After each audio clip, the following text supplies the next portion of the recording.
Hello बच्चों। तो आज हम जो नेक्स्ट टॉपिक्स पढ़ेंगे मोशन का वो है सर्कुलर मोशन। ठीक है, सर्कुलर मोशन को हमको समझने के लिए क्या करना पड़ेगा। तो सबसे पहले जो है सो मान लेते हैं एक केस कंसीडर करते हैं कि कोई ऑब्जेक्ट जो है सो सर्कल पर सर्कुलर पाथ पर इक्वल डिस्टेंस ट्रैवल करता है इक्वल टाइम इंटरवल में। ठीक है, तो उसको समझने के लिए प्रॉपर्ली हमें एक केस अंडरस्टैंड करना होगा, समझना होगा। मान लेते हैं कि एक हेक्सागोन है। Before going to circular motion हमें ये समझना चाहिए कि मान लेते हैं कोई हेक्सागोन है। ठीक है, तो ये A B C D E F इसका साइड है, पॉलीगॉन हेक्सागोन है। यहाँ से कोई ऑब्जेक्ट जो है सो मूव करना स्टार्ट करता है और ये सर्कुलर ये हेक्सागोन पाथ पर इक्वल डिस्टेंस ट्रैवल, मान लेते हैं ए बी डिस्टेंस ट्रैवल करता है इक्वल टाइम इंटरवल में, टी टाइम इंटरवल में। इस तरह से आप देखेंगे कि इसका जो है इसमें क्या दिख रहा है कि अगर हम वेलोसिटी कंसीडर करते हैं तो इसका हर पॉइंट पर क्या होता है, वेलोसिटी का डायरेक्शन चेंज हो जाता है। ठीक है, इसका वेलोसिटी का डायरेक्शन फर्स्ट टाइम ए पर चेंज होगा, बी पर चेंज, सी पर, डी पर, ई पर, एफ पर। तो हम ये बोलते हैं कि अगर कोई ऑब्जेक्ट जो है इक्वल डिस्टेंस ट्रैवल करते हैं इक्वल टाइम इंटरवल में तो वो यूनिफॉर्म स्पीड से मूव कर रहा है सर्कुलर पाथ पर। लेकिन ये अभी हम हेक्सागोनल लिए। ठीक है, तो लेकिन इसका क्या मतलब हुआ कि इसका एक्सेलरेशन में चेंज हो रहा है या इसका वेलोसिटी चेंज हो रहा है। यस, इसका वेलोसिटी जो है तो चेंज हो रहा है। क्यों?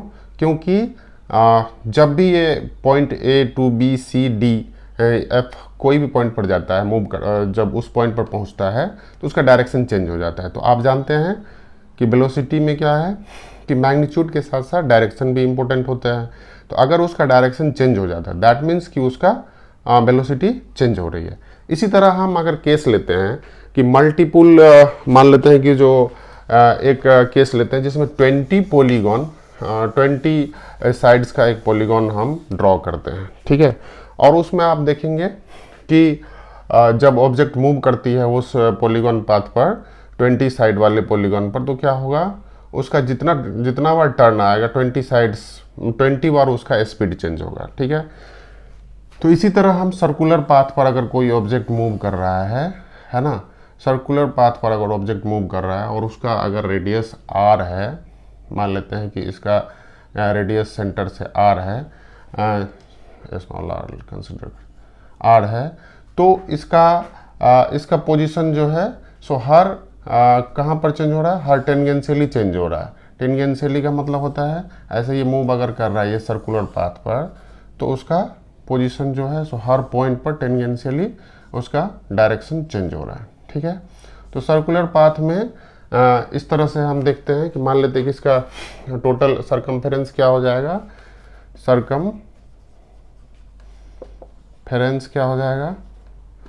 सरकमफेरेंस इज इक्वल टू हो जाएगा C is equal to 2 pi r. ठीक है, सरकमफेरेंस इज इक्वल टू हो जाएगा 2 पाई आर। अब मान लेते हैं कि कोई भी ऑब्जेक्ट को पॉइंट ए पॉइंट से फिर से वापस उसी पॉइंट पर जाने में टी टाइम लगा, time interval to move in, time interval जो है टाइम इंटरवल इसका टी इज इक्वल टी लगा, तो इसका हम स्पीड, सर्कुलर स्पीड क्या बोल सकते हैं, सर्कुलर स्पीड, सर्कुलर मोशन का स्पीड क्या हो जाएगा, circular motion speed total distance travel हो गया 2 पाई आर बाई टी। तो ये हो गया इसका स्पीड हो गया। तो अगर हम स्पीड को भी से डिनोट करेंगे तो 2 पाई आर बाई टी। तो टाइम कितने लगेंगे, अगर आपको इस सर्कुलर पाथ पर टोटल टाइम टेकन कितना कैलकुलेट करना है तो टी इज इक्वल टू हो जाएगा 2 पाई आर बाई बी। तो ये टोटल टाइम टेकन हो गया सर्कुलर पाथ पर। ठीक है, इसको समझने के लिए अभी हम एक न्यूमेरिकल प्रॉब्लम सॉल्व करेंगे। तो सर्कुलर मोशन का बेसिक समझने के लिए, जैसा कि अभी हमने थ्योरी में पढ़ा है कि अगर कोई भी ऑब्जेक्ट सर्कुलर पाथ पर अगर वो मूव करती है ठीक है, सर्कुलर पाथ पर अगर वो मूव करती है यूनिफॉर्म स्पीड से, तो उसका वेलोसिटी हर पॉइंट पर वेलोसिटी का डायरेक्शन हर पॉइंट पर चेंज होता है। ठीक है, तो हम ये बोल सकते हैं कि वेलोसिटी इज नॉट कांस्टेंट और यूनिफॉर्म, लेकिन स्पीड उसका कांस्टेंट है। तो ये कॉन्सेप्ट को समझने के लिए हम एक प्रॉब्लम सॉल्व करेंगे। इस प्रॉब्लम में है कि अगर कोई इंसेक्ट जो है सो सर्कुलर पाथ पर रेडियस 10 सेंटीमीटर है, उस पर कांस्टेंट स्पीड से अगर मूव कर रही है, तो उसको 1 मिनट टाइम लग रहा है डायमेट्रिकली अपोजिट पॉइंट पर पहुंचने में। ठीक है, तो इसका हमको निकालना है find the distance covered, speed, displacement, average velocity. इससे ये क्लियर हो जाएगा सारी चीज़। मान लेते हैं कि एक सर्कुलर पाथ हम ड्रॉ करते हैं। ठीक है, सर्कुलर पाथ ड्रॉ करते हैं, तो इसमें आप क्या देखेंगे, इसमें देखेंगे मान लेते हैं कि कोई भी ऑब्जेक्ट जो है ये सेंटर है उसका, ए से स्टार्ट किया, मोशन स्टार्ट किया और वो इस डायरेक्शन में मूव कर रही है। ये ओरिजिन हो गया और यहाँ पर वो सी पॉइंट है और थ्रू बी पॉइंट से वो बी डायरेक्शन से ऐसे मूव, ए बी सी, उसका सर्कुलर पाथ हो गया ए बी सी। और रेडियस जो है यहाँ पर, हाँ रेडियस है इसका जो है कांस्टेंट रेडियस 10 सेंटीमीटर हो गया, 10 सेंटीमीटर रेडियस हो गया। ठीक है, और यहाँ से उसको इस पॉइंट पर पहुँचने में 1 मिनट का टाइम लगता है। ठीक है, तो आप देख सकते हैं कि मान लेते हैं कि इसका सर्कुलर पाथ जो है सो सर्कुलर पाथ जिस पर कि ऑब्जेक्ट मूव कर रहा है, तो वो कौन सा पाथ हो गया, ए बी सी। तो आपको क्या निकालना है, फर्स्ट में निकालना है आपको, फर्स्ट में निकालना है the distance covered, distance covered. Distance covered कितने होंगे, तो आप जो पहले हमने थ्योरी में पढ़ाया था, ये हाफ ऑफ डायमीटर और half of the circular path move किया है, तो क्या हो गया इसका distance covered is equal to हो गया पाई आर, क्योंकि सरकमफेरेंस पूरे सरकमफेरेंस का 2 पाई आर होता है, इसलिए यहाँ पर होगा पाई आर। तो पाई का मतलब हो गया 22/7 इंटू आर का वैल्यू कितने है, यहाँ पर आर का वैल्यू 10 सेंटीमीटर है, 10 सेंटीमीटर। तो हम लिख सकते हैं इसका 3.14 इंटू 10 सेंटीमीटर, दैट मीन्स कि अराउंड 31.4 सेंटीमीटर इसका टोटल डिस्टेंस ट्रैवल किया कोई इंसेक्ट। ठीक है, अब नेक्स्ट हमें निकालना है द स्पीड। स्पीड कैसे निकालेंगे, स्पीड निकालेंगे स्पीड यानी कि total distance travel by total time taken. तो स्पीड इज इक्वल टू मान लेते हैं कितना हो जाएगा, पाई आर बाई टी। पिछले वाले थ्योरी से हम पढ़ चुके हैं, तो पाई आर का वैल्यू हमने निकाल लिया है, जो डिस्टेंस टोटल डिस्टेंस कवर हो गया 31.4 centimetre by time is equal to 1 minute.